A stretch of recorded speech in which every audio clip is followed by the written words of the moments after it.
the art is in the start, right? We have to start somewhere and take some action. I recommend that if students want to get into self-storage, they first start by deciding what's the goal, what's the outcome, right? Do you want to buy one facility? Do you want to own 10 facilities? Do you want to be a manager? Do you want to pay a manager? There's a lot of trying to understand the industry first, and how it operates, and then get involved. The magic of big developments like what we do is there's often a lot of partners.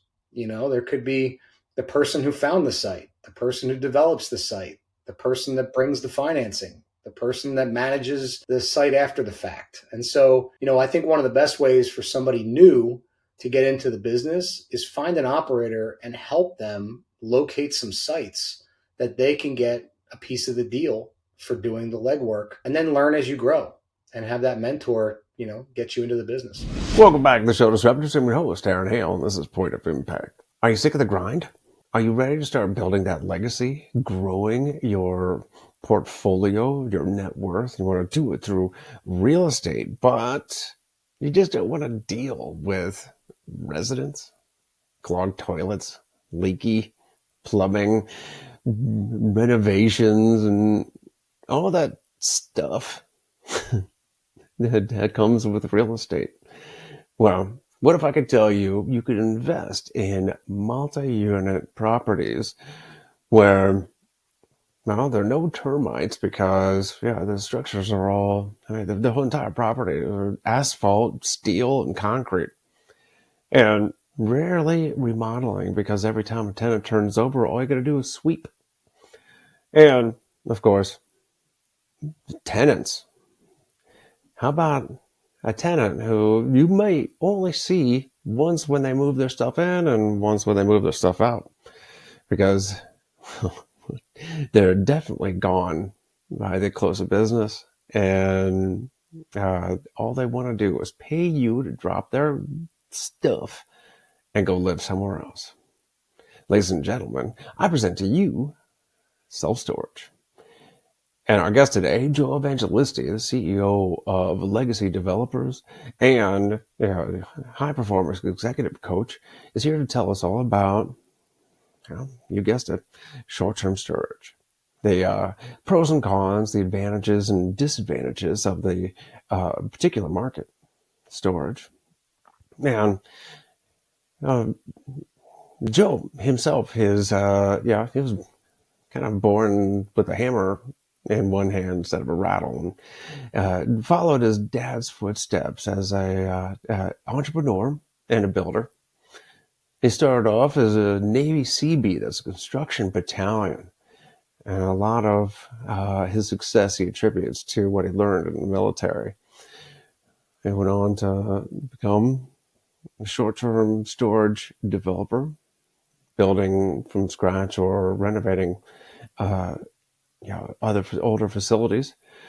And it talks about not just what he sees on the horizon and the lessons learned in real estate and short-term storage, but also the mindset of success, what it takes, and the 4 keys to success in short-term storage, real estate on a broader scale, or just life in general.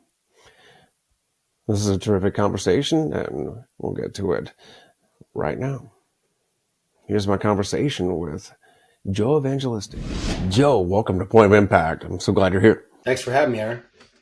Well, I'll tell you what, I love your story. I think you're an inspiration to veterans and real estate investors, and you're showing the way and you're coaching, and I think it's fantastic. You've had incredible success.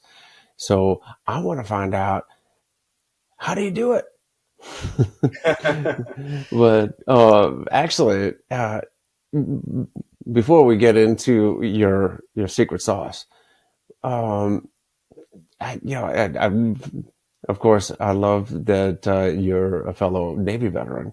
From what I understand, you grew up pretty much with you were born with a hammer in your hand, weren't you? Pretty much outside of the womb. I think as soon as I learned to walk, I was able to carry a hammer. Who's it was your dad was in construction, and what led the way to you in real estate development, and before that it was the Navy Seabees. Yeah, it was really my dad. Today my dad is my best friend. He's always been my hero, and he was really the first person in our family that was that was an entrepreneur. His parents both came across the river, across the ocean from Sicily, and so they all had some kind of W-2 job until my dad decided to set out on his own and become an entrepreneur. And so he was my inspiration all along. But I also knew that I wanted to serve my country and I wanted to give back. And there's a whole crazy story about that. I almost became a Marine, but I luckily landed in the Navy and the U.S. Navy Seabees, which, for folks that don't know, that's um, the construction battalions of the Navy, right? So I got to continue to do construction throughout my naval career and always knew eventually I think I would become an entrepreneur like my dad. And so that was kind of the transition. I kept doing construction, and you ask anybody how to get really successful, most of them back then would say real estate, right? So I thought, well, I know how to build real estate, so why not invest in real estate? Well, you know what?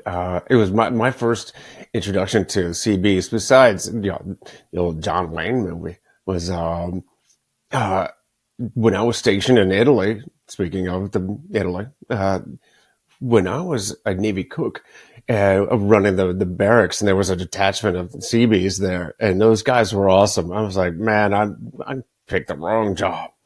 Uh, they go out and work from dawn until dusk, and be exhausted, come back, crack a beer open, and then it would be like WWE outside the barracks. It was hilarious. These guys, they never ran out of energy and never ran out of steam, and loved hanging out with each other. But uh, I thought I've worked with them from time to time, as well as the Air Force Red Horse guys, um, as a EOD technician. But what led you to real estate, and I guess development in particular? Uh, after Was it while you were still in the service, or after transitioning? No, I did a short stint in Washington D.C. for about a year and a half after I got out of the military. I had a really kind of cushy government contract job because of my security clearance, and probably would have spent a good part of my career down there. But I met my wife, who was from New Jersey, and pretty quickly she brought me back.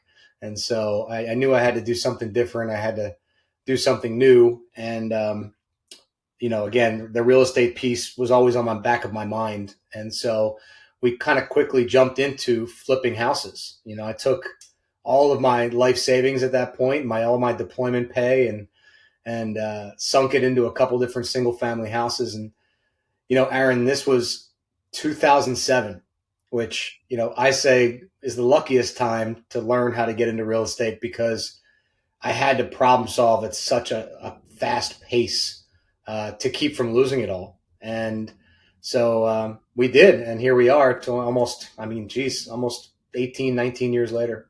Well, you know what? That's funny, because that's exactly when I got started in real estate. Only uh, it became a catalyst for you. It took me out of the business for like 12 years. So, uh, what was it? The process that got you from fixing single family homes, to you started building uh, storage, self storage. Yeah, I think I've made multiple transitions in real estate and continue to evolve. I think evolution is necessary in business. And so, we started flipping and then we turned into landlords. I never wanted to be a landlord. Um, and then inevitably, I bought a Remax brokerage at one point and was a broker. And then we started doing some high volume house flipping, and leading up to about 5 or 6 years ago.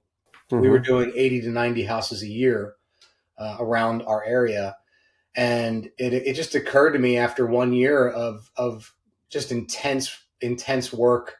My partner and I were sitting around at the end of the year deciding, like, what do we want to do next year, right? Like, what's the goal next year? Do you want to do 100 houses? Do you want to do 110 houses? And he said, I don't ever want to do this again. It was just, it's so much, it's a very transactional business.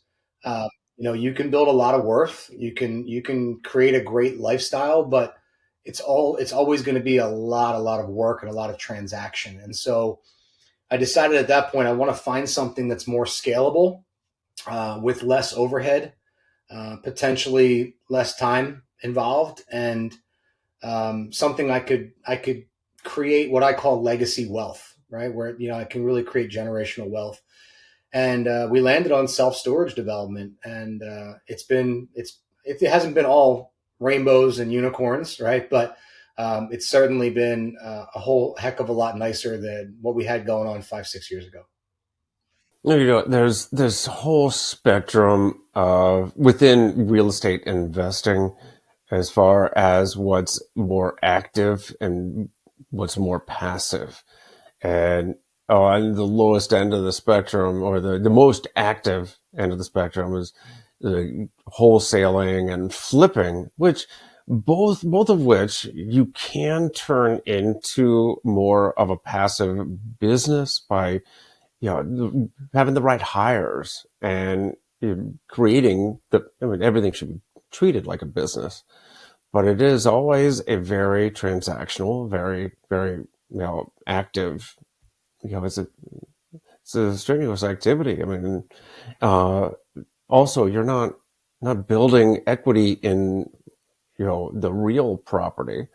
You might be building equity in the business itself. So many people turn it into, just that, a great business. But yeah, I think once you cut your teeth, and you were doing pretty high volume there, Yeah, uh, but I guess it's taking whatever that active income is and channeling it into more passive endeavors. But then you started, with the storage, self storage. Why self storage in particular? Why there are so many people. They'll go, mobile homes or apartment buildings. There's so many different avenues. What was it about storage? yeah, it was a great question. I've always been kind of a fan of the blue ocean strategy, and at the time, everyone I knew was doing apartments, and I thought I should do apartments. And I went to a good friend of mine had a seminar, and there was about 400 people in the room, and they were all looking for apartments. And a couple guys got on stage and said that the best apartment deals might have 200 offers on them before they get an acceptable offer. And so I said, you know what? This is the red ocean. I don't want to swim in the red ocean. I don't want to fight all the people in this room over one deal.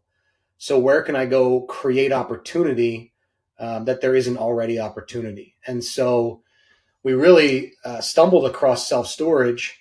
And again, this is at a time where you could build self storage almost anywhere in the country and be successful. Now, Hmm. today, there's definitely pockets that are becoming saturated or oversaturated. But 5 years ago when we got into this, it was right before COVID hit. It was a pretty wide open target. You could go anywhere and build and be successful. And so I wanted to find somewhere where we could create value doing land acquisition the same way we would buy houses. And so just taking that into commercial, that idea, that framework, and those processes into commercial, was kind of a very unique thing at the time. And then getting entitlements and getting approvals and getting permits, to go out and build these things created a lot of value very quickly. So um, I don't know that today I would have made the same move. It's right now it's very competitive, but 5 years ago it wasn't very competitive. It was like what multifamily was, 10 years ago before it became really, exciting for people to get involved. Would you say it's become a red ocean now?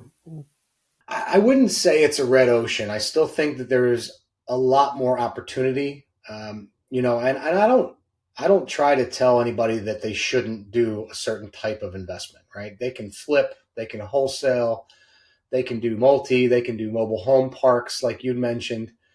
I think there's a lot of ways to get wealthy in real estate, but I think focusing on your zone of genius and what you're great at Mm-hmm. is what you should be thinking about. And in my heart, I'm a builder.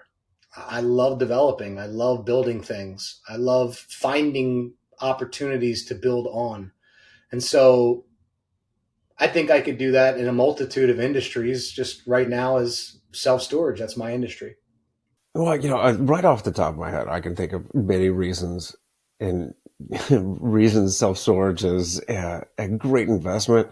Um, but you're talking to I call myself the blindest guy with shiny object syndrome. I'm the guy that listened to every single episode of Bigger Pockets and said, "That's what I want to do." Yeah. You know, and who was it? AJ Osborne, who also does do the self storage thing. And I read his book. I listened to his episodes, and um, I was I was convinced, self storage is the way to go. One, because the tenants, they all leave, and just leave their stuff and go live somewhere else. You don't have to deal with plumbing at all, Yeah. and so many other things. But tell me, what are some of the benefits and what are some of the drawbacks to self storage? Yeah, you just mentioned a couple, and it's one of the reasons why you build these things, and it's asphalt, it's steel, it's concrete, it's a little bit of electric wiring. I could build 100,000 square foot facility with one or two toilets. So you can't do that with a residential apartment building, especially ground up with say you're going to have 100 kitchens, 100 bathrooms, or 200 bathrooms. And so the ease of building, it's much easier to build self storage. And then there's the tenant principles, right? During COVID, Hmm. I was carrying 100 single family rental properties, and we lost tons of rent over that course of 2 years. That wasn't affected in self storage. Self storage is considered a commercial rental, so they're really, you're not really dealing with consumers per se like you are in a residential property. So the laws are different. There was no COVID law saying that they didn't have to pay their rent for 18 months. You didn't pay your rent, you got locked out.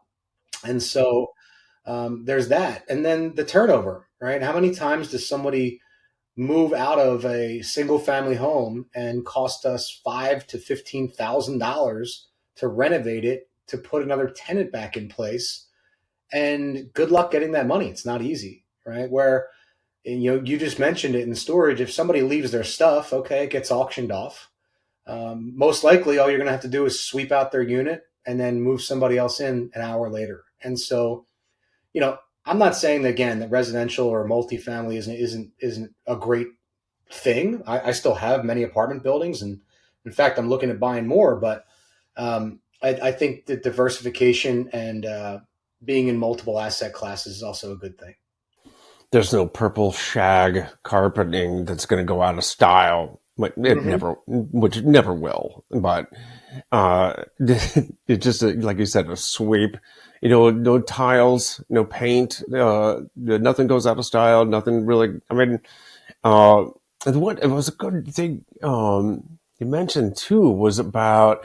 I hadn't considered that about the moratorium on rents and evictions. Hadn't considered that, but yeah, that's an incredible thought there.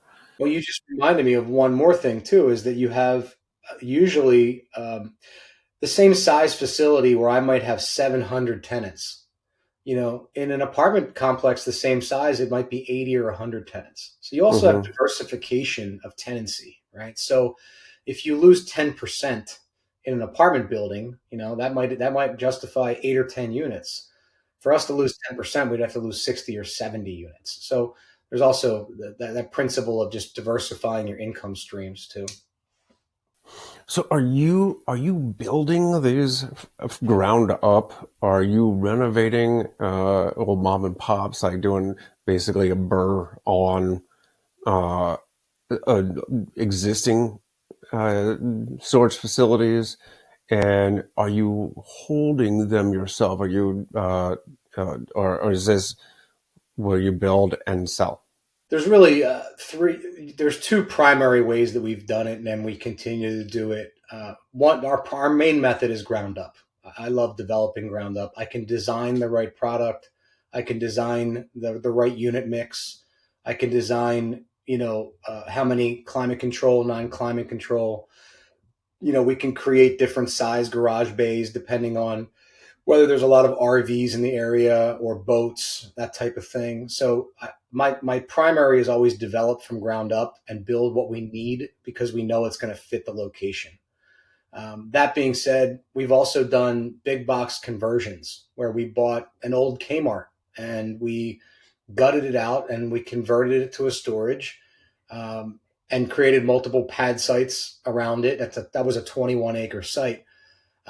But I'm looking at either one of those two. And to answer your secondary question, yeah, I mean, it is certainly a kind of a burr method. Our goal is to get 100 facilities in the next 10 years. So we're going to continue to add to the portfolio.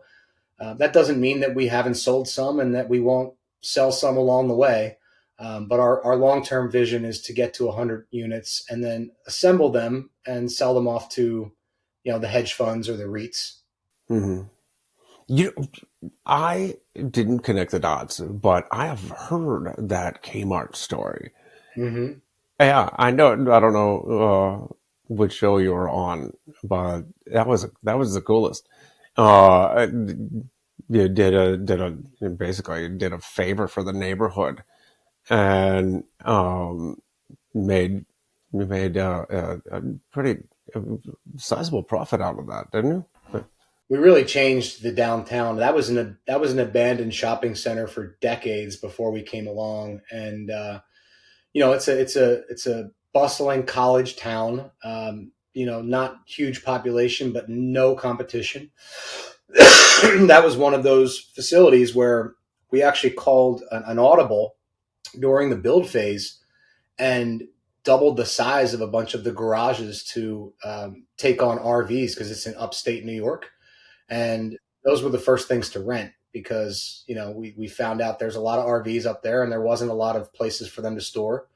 And so that's one of those use cases where we could build what was necessary for the location. That's fantastic.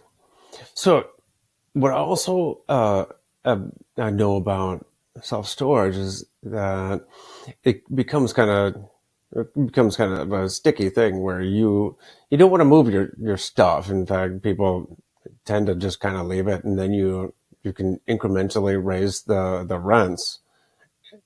But then there are other ways to increase the profitability of the properties, like the storefront and rentals, right? Hmm.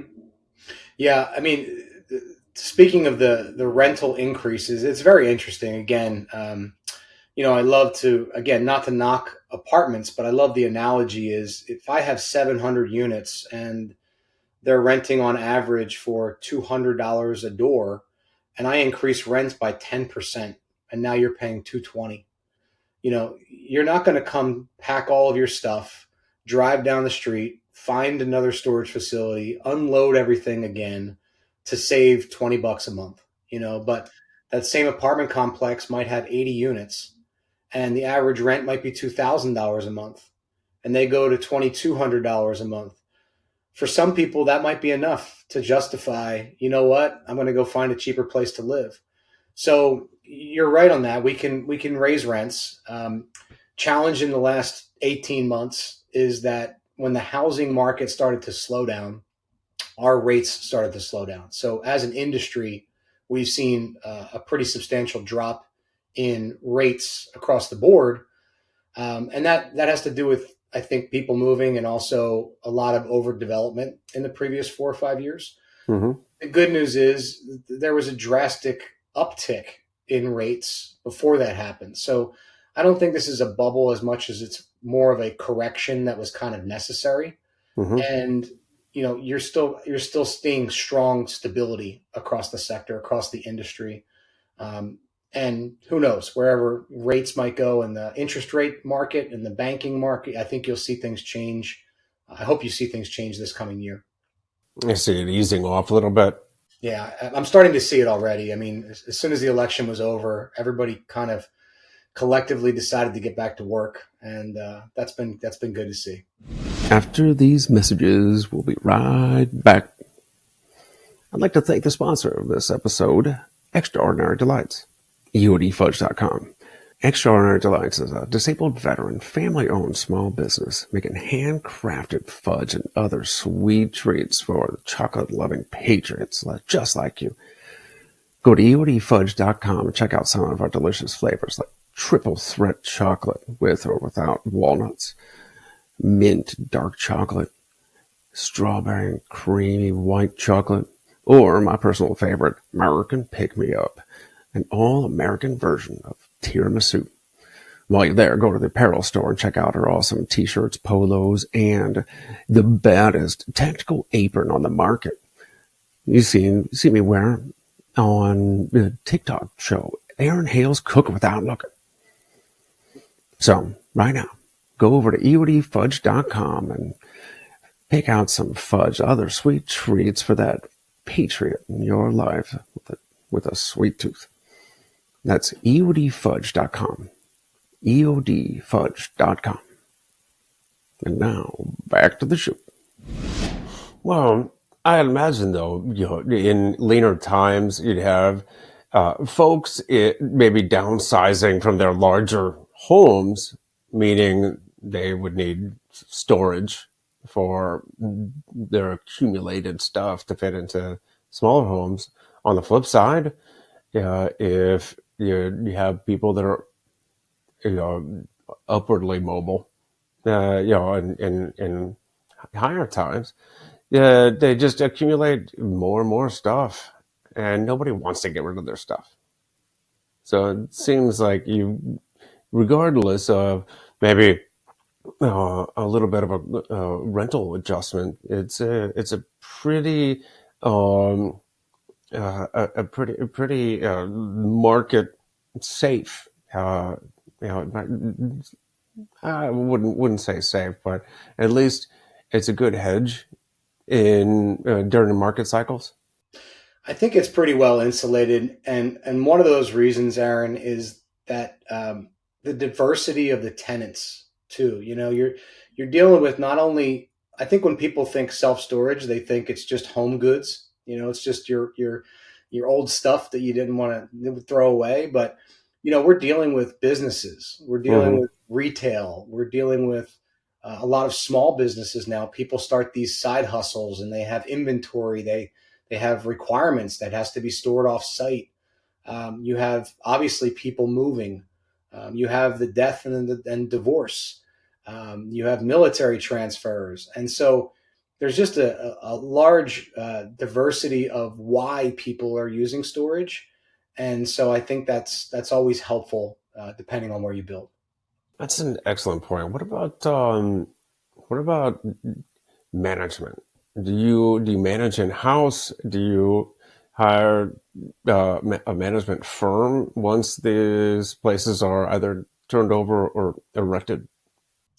Yeah, so I mentioned earlier, I really like to focus on my zone of genius, and my zone of genius is deal acquisition and deal development. That's what Mm-hmm. we're great at. So we really set up our business from the very beginning to build only Class A facilities, usually 80,000 square foot and larger.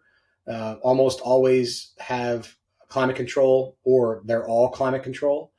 And we do it that way because we work hand in hand with the REITs. And the REITs like CubeSmart and Extra Space actually do the management for us. And to the point where we bring them on early stage during underwriting to compare the markets. If they're in that market and they might have 10 stores in a 20-mile radius, Mm-hmm. they can tell us, is it too saturated? What are your rates? What's the demand? What's this store look like? And how fast did that store fill up or ramp up? And so it gives us kind of a unique look. When we think that we've found a great site, it's always good for us to be able to run it by them and get their kind of blessing.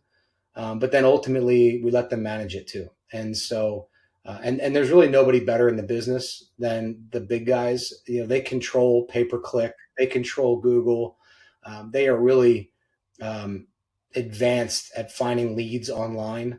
And then, of course, they keep the staff in the store as well, and they manage the people. That's not a bad thing. Why fight them, right? That's exactly what I said.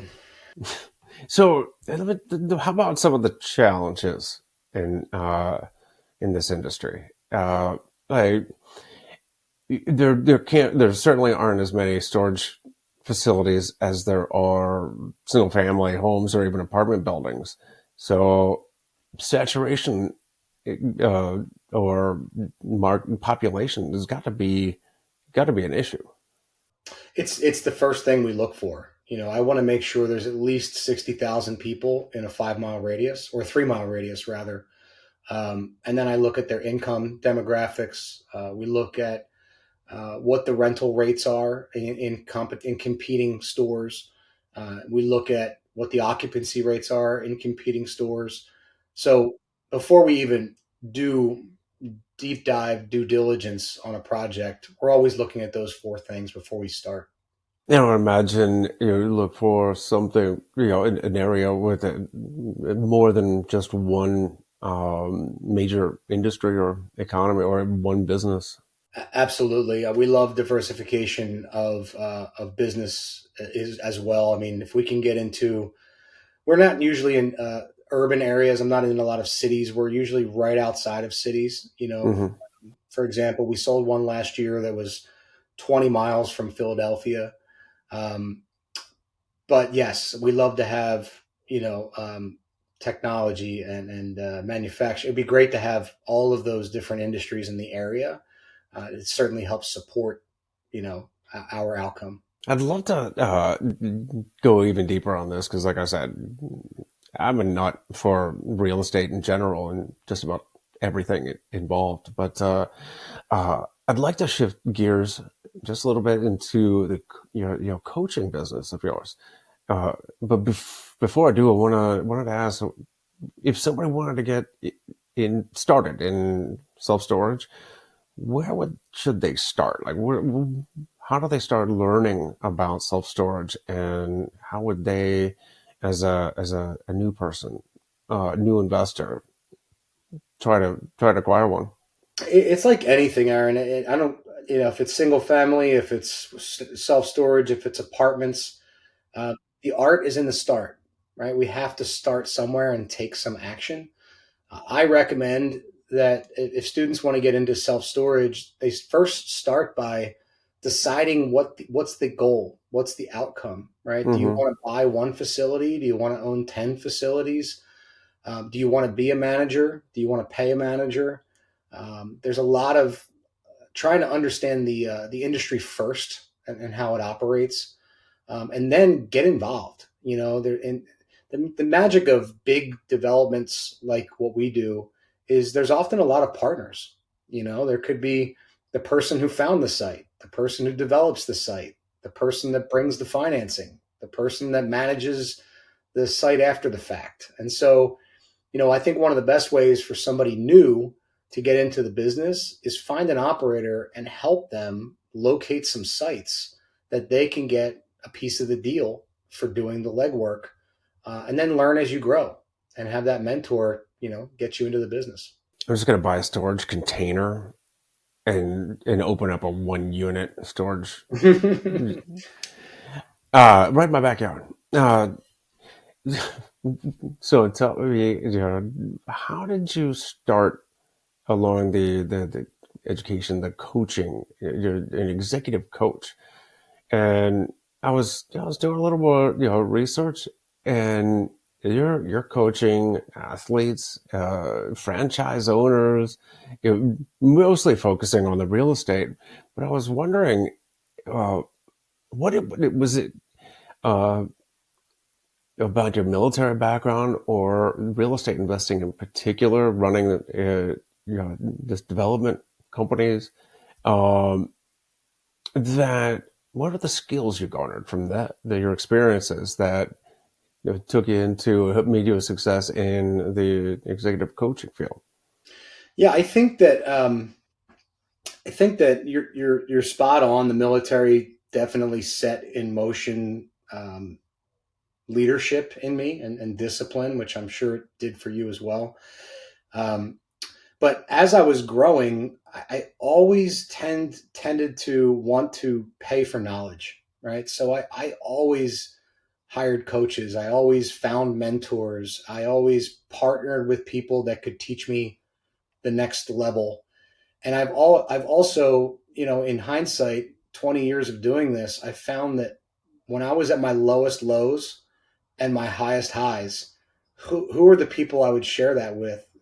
Besides my wife, it would be my coach, right? Like I'm having a terrible partnership problem, or we're getting ready to build something I've never built before, or the flip side, I made the most money I've ever made in 1 month, but I can't post it on social media, right? I need somebody to vent to talk to, and so I found that my coaches were always the ones that were there for me.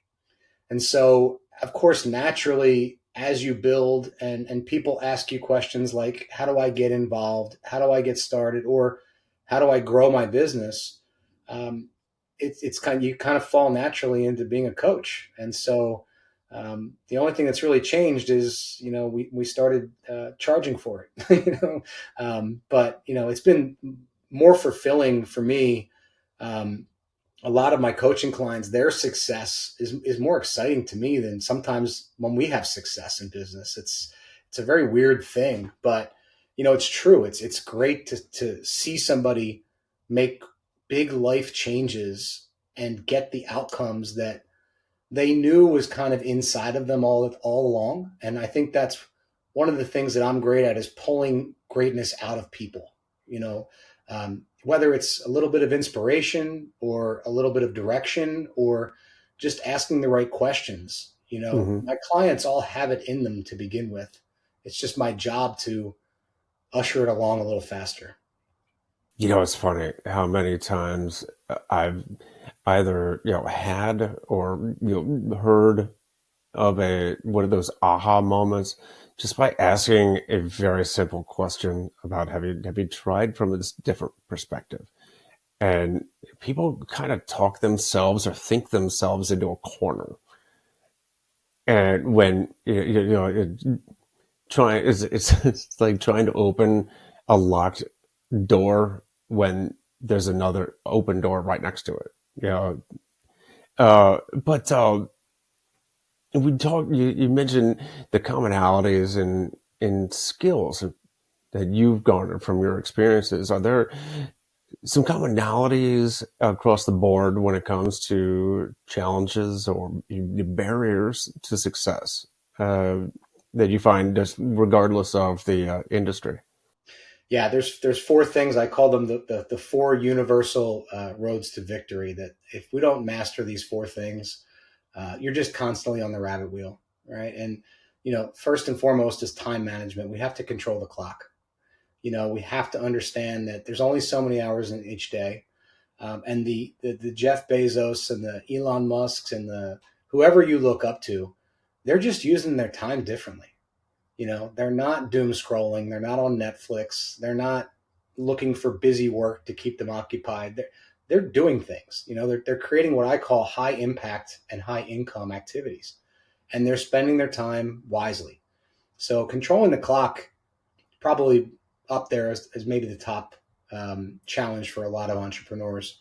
But very closely, if not more importantly, Aaron, would be our mindset, right? Like how are we wired? So I like to look behind the curtain and figure out what are people's ambitions, what are their passions, but also what are their roadblocks, what are their obstacles, what keeps them up at night that they can't seem to get through. And so Tony Robbins has a great quote, and he says the strongest force of the human personality is the need to remain consistent with how we define ourselves.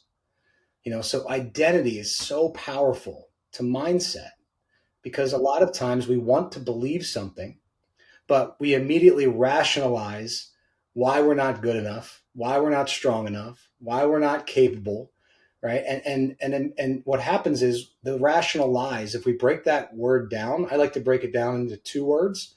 I call them rational lies, right? We're telling ourselves rational lies about why we can't be, do, and have what we deserve. And a lot of that is locked in mindset, unfortunately.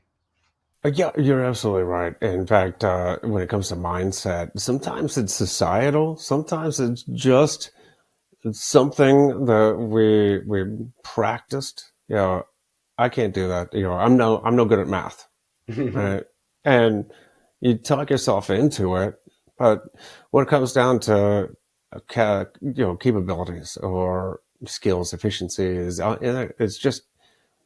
it's a level of interest and attention. It's a matter of practice and passion. So you're absolutely right. When you mentioned earlier, though, about time management, I was, and, I was thinking of Elon Musk and how could he possibly create all these incredible companies and just dominate so many different markets and spend so much time on now the company he owns, X, and tweeting.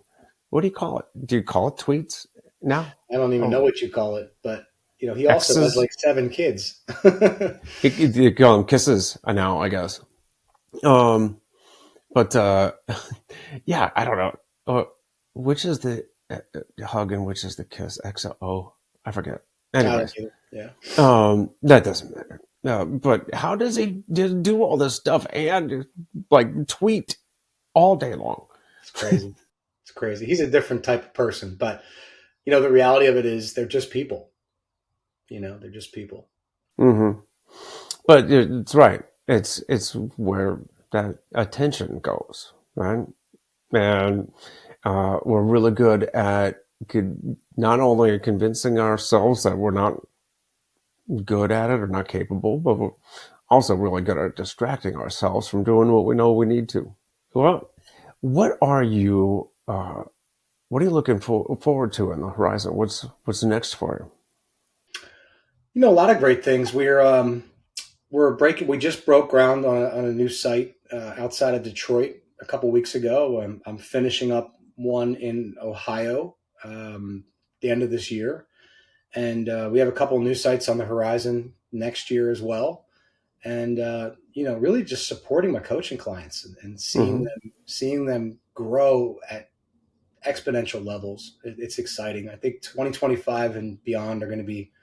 I think we have a great year ahead of us. I think people have been struggling for the last few years, and rightfully so. And honestly, I think you're going to see some change. I think you're going to see um, more output, more outcomes, and more activity here in the next 12 months. Yeah, yeah. I'm really looking forward to seeing what changes come around with the new administration. Uh, I have a healthy dose of skepticism in the government, but um, what do you see as far as the what's trending in real estate and self storage in particular? What's going on in that market in particular? Yeah, I stay really close to the housing market because I'm still in it, and we still own a lot of houses. And um, again, I think you haven't seen. In fact, you've seen.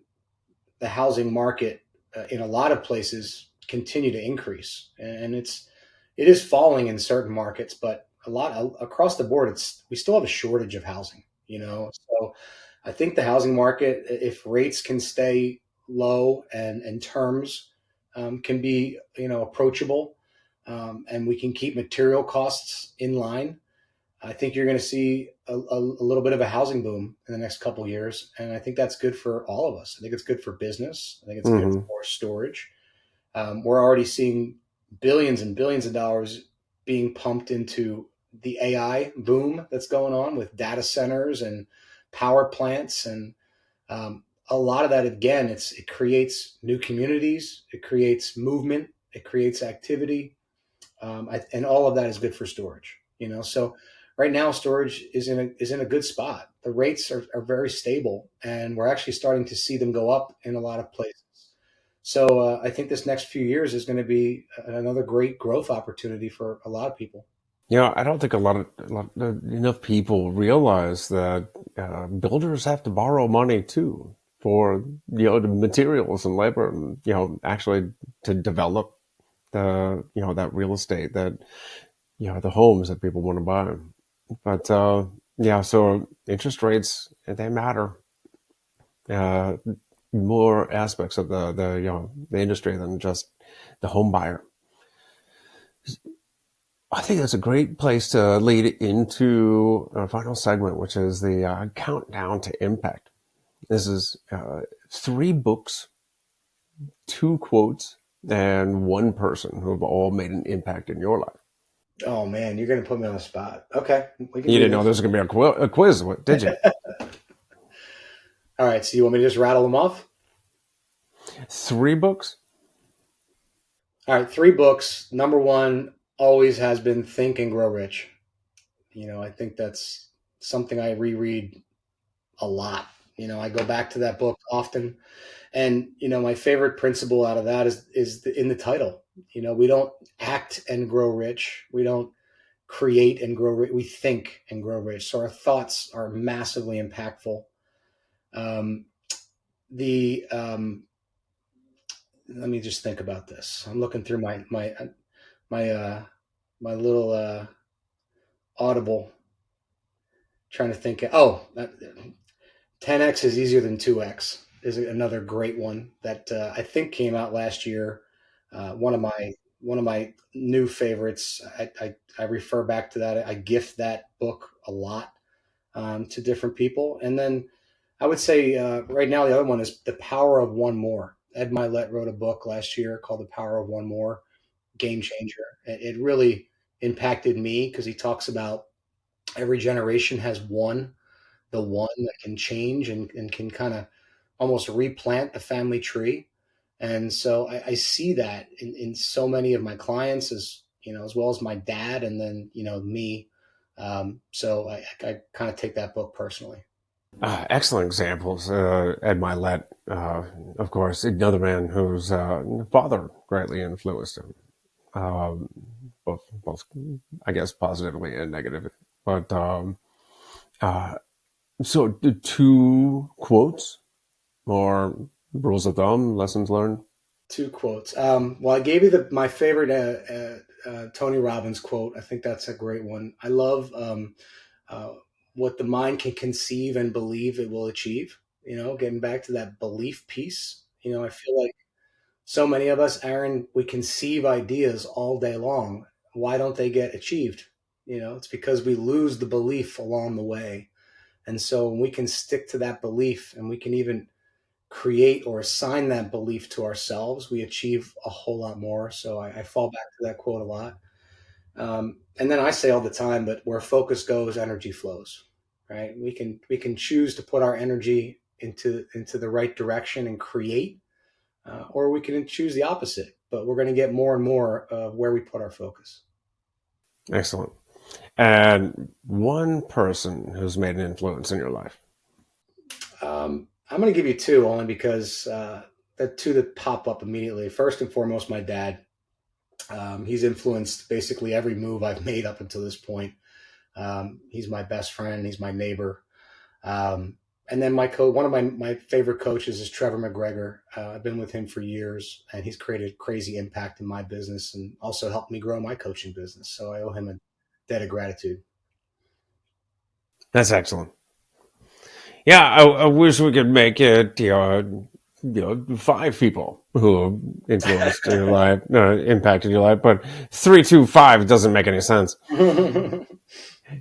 And uh, what I know you had your own podcast, Legacy Blueprint. Mhm. What is it? What is your definition of impact? What kind of legacy do you want to leave? For me personally, it has to do obviously first and foremost with my family, my kids. And we don't know uh, when our time is up, right? So right now it's my kids. Hopefully, one day it's my grandkids or my great grandkids. Um, what am I leaving them is hopefully something way beyond money. That they're going to have resources, they're going to have the ability to be successful, but I also want them to have the wherewithal and the moral compass to be happy and be adjusted and be great parents themselves and great leaders. So I think a lot of the things when I think of legacy, it's not my direct legacy, but it's the people that I teach today, reteaching what we're teaching. And 50 years from now, there's some kid who's learning that lesson because it all started with us, right? So I think of legacy in a much broader, almost ripple effect, or the butterfly effect, as it would be. That's kind of how I think of legacy. Excellent. Well, then that leads me to the final question. If anybody wants to find out more about you, your coaching, about self storage, where should they go? Yeah, before I drop that, I just want to thank you for taking the time and having me on the podcast and giving me the opportunity to share. Coaching is such an impactful part to my life and my success. And so, one of the things I'd love to be able to share with your guests, Aaron, is the ability to hop on a call, have a breakthrough, have a challenge, overcome some challenges. So, I want to give you a free link that your folks can hop on the call and spend 15 minutes with me. Absolutely no obligation, no sales, no pitch. Just if I can help them work through anything, I'm happy to do that. So I'd like to offer my time to your guests. Well, I appreciate that. And thank you. I'm just trying to be a good shipmate. Uh, well, Joe, I really appreciate you being on the Point of Impact, and we'll get all that into the show notes. And with that, I really appreciate you sharing your wisdom and your time. I appreciate you having me on. Thank you so much.